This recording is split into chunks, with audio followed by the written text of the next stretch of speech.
Der Nachtfahrer. Nachts schien die Sonne nie. Während andere schliefen, lag Roberto wach und dachte nach. Er dachte ohne Ergebnis, dachte ohne Zusammenhang. Immer wieder besah er sein bisheriges Leben. 33 Jahre. Irgendwann hatte er eine Ausfahrt verpasst. Dessen war er sich gewiss. Dann richtete er sich immer auf, blickte in das dunkle kleine Zimmer, in dem tagsüber ein kleiner Esstisch und 2 Stühle zu sehen waren. Es gefiel ihm, dass er in der Nacht nichts sah.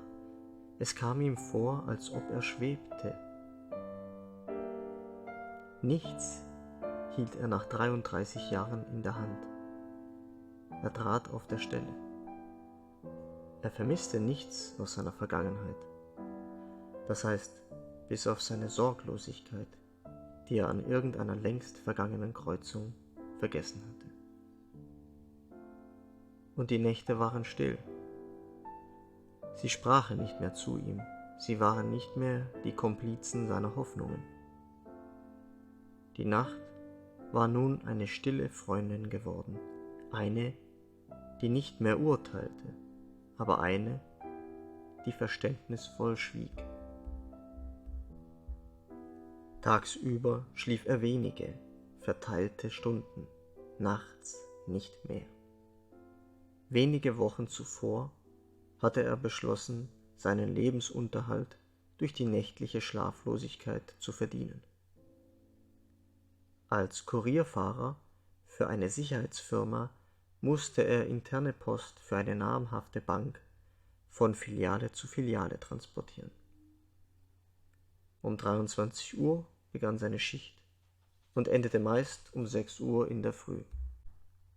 Die Arbeit war simpel. Er konnte sie durchführen, ohne damit aufhören zu müssen, seinen Gedanken nachzuhängen. Auch hatte er mit niemandem zu tun. Er lud die Taschen in den Lieferwagen und fuhr los. Wenn er morgens zurückkehrte, entlud er die leeren Taschen, stellte das Fahrzeug ab und ging nach Hause. Es waren 36 Taschen für 36 Filialen. Ortschaft für Ortschaft musste er anfahren. Seine Route umfasste insgesamt 213 Kilometer und führte über Landstraßen in ländliche Gebiete. Er liebte die Landstraßen in der Nacht, vor allem ab 2 Uhr, wenn sie tatsächlich verlassen waren und es ihm vorkam, als wäre er allein auf der Welt, als würden sich die Sterne nur ihm offenbaren.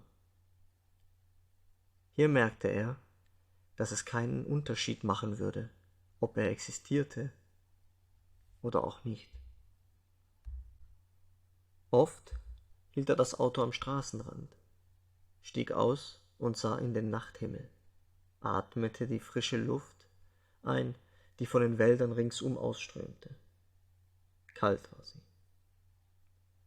Roberto fühlte sich sicher in der Nacht. Keine Blicke von Menschen, keine Verstellung, keine Hintergedanken.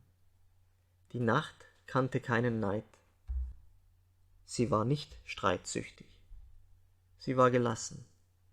Sie war hingebungsvoll und ließ alles geschehen, wie sehr er das liebte. Wie viel mächtiger als der Tag sie ihm erschien. Die Nacht hatte nichts mehr vor, sie plante nicht, sie hoffte nicht, und dennoch, die Nacht war da und nichts machte ihr den Platz streitig. Klein und beschaulich war die Welt im Lichtkegel der Scheinwerfer, weit und unendlich, wenn er aus dem Fenster auf die vorbeiziehenden Bäume blickte. Die schönste Zeit war im Winter, wenn die Straßen verschneit, die Straßenlampen erloschen waren und der Mond alles in bläulich schimmerndes Silberlicht tauchte. Wenn es so war, stieg er öfter aus dem Auto und verweilte einige Minuten in der Einsamkeit, und der Schnee legte sich auf seine Hände. In dieser Nacht war er sehr müde, was selten war. Roberto hatte tagsüber kaum ein Auge zugemacht. Doch er freute sich auf die Arbeit, denn er hatte sich die Bibel als Hörbuch gekauft und nun schon einige Nächte die Worte Gottes auf dem Weg durch die Nacht gehört. In dieser Nacht also bereitete er sich auf die Arbeit vor. Er belegte sich 3 Brötchen, 2 mit Schinken und 1 mit Käse, wickelte sie hektisch in Alufolie, nahm eine Flasche Wasser, 2 Bananen und legte all das in seine Tasche. Nachdem er geduscht hatte, putzte er sich die Zähne mit der einen Hand, wobei er versuchte, sich mit der anderen die Dienstkleidung überzustreifen, die aus einem weißen Hemd, einer grauen Krawatte, einem schwarzen Pullover und einer schwarzen Hose bestand. Die schwarzen Schuhe wurden ihm nicht gestellt. Er trug schwarze Sportschuhe. Mit diesen fühlte er sich sicherer. Sie würden ihm ermöglichen, schnell zu laufen, falls es einmal nötig sein sollte. Obwohl er selbst noch nie eine bedrohliche Situation erlebt hatte, noch von seinen Kollegen jemals etwas derartiges gehört hatte, gefiel es ihm, sich vor der Arbeit Situationen vorzustellen, die ihm das Blut in den Adern gefrieren ließen. Doch der Job in dieser ländlichen Gegend hatte nichts Gefährliches. Er traf so gut wie nie auf Menschen, außer an einer Tankstelle, die er immer gegen kurz vor 2 Uhr anfuhr, um zu tanken und einen Espresso zu trinken. Immer wenn er dabei war, sein Hemd zuzuknöpfen, bemerkte er, dass er es mit einer Hand nicht würde schaffen. Er biss auf die Borsten der Zahnbürste, knöpfte sich das Hemd zu und putzte anschließend weiter. Die Nacht war sehr kalt, 8 Grad unter Null. Es schneite nicht, doch der Schnee der letzten Tage war liegen geblieben, die Straßen mit schneebedecktem Eis überzogen. Roberto nahm den Bus und fuhr zur Arbeit. Von der Haltestelle ging er zur Firmenpforte, wo er sich zu melden hatte, um die Autoschlüssel samt Inventarliste der Taschen entgegenzunehmen. Der Pförtner war russischer Abstammung und zog die Vokale unter Anstrengungen in die Breite. »Hallo, hallo, wie geht's?« »Gut, und Ihnen?« ich liebe«, sagte der Russe und lächelte dabei. Roberto lächelte und schritt langsam auf die Tiefgarage zu, in der das Dienstauto stand. Ein schwarzer Rover, Kombi, schlicht. Er lud die Taschen ein und fuhr aus der Tiefgarage auf die Straße. Seine Kollegen grüßte er selten. Keiner grüßte mehr als selten. Alle luden schweigend ihre Taschen in die Autos und fuhren los. Roberto mochte sie nicht. Sie hatten alle etwas gegen die Nacht. Sie hatten nur im Sinn, schnell wieder zu Hause zu sein und die Nacht so kurz wie möglich zu halten. Er war immer der Letzte, auch wenn andere längere Touren fuhren. Sobald er auf der Straße war, fühlte er sich wohl.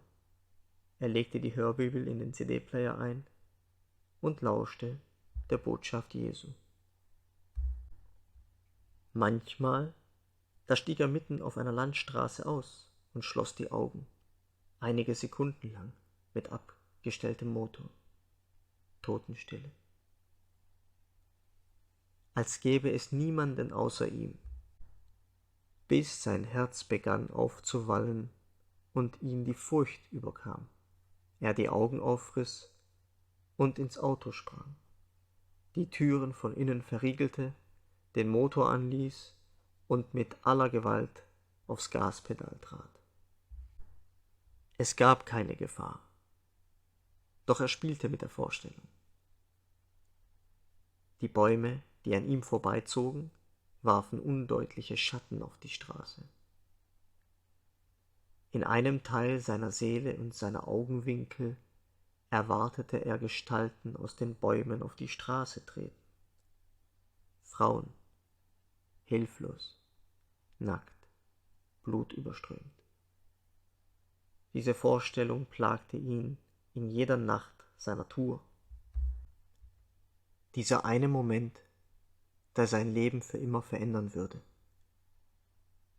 Eine hilflose Gestalt vor ihm in der Dunkelheit. Immer, wenn er sich darin verlor, schlug sein Herz schneller und die Gedanken wurden kurzzeitig zum Wahn. Er fuhr schneller, immer schneller, und dann waren die Gedanken plötzlich verschwunden und er wurde wieder langsamer, so wie der Schlag seines Herzens. Und ob ich schon wanderte im finstern Tal, fürchte ich kein Unglück, denn du bist bei mir, dein Stecken und dein Stab trösten mich. Lauschend fuhr er weiter durch die Nacht.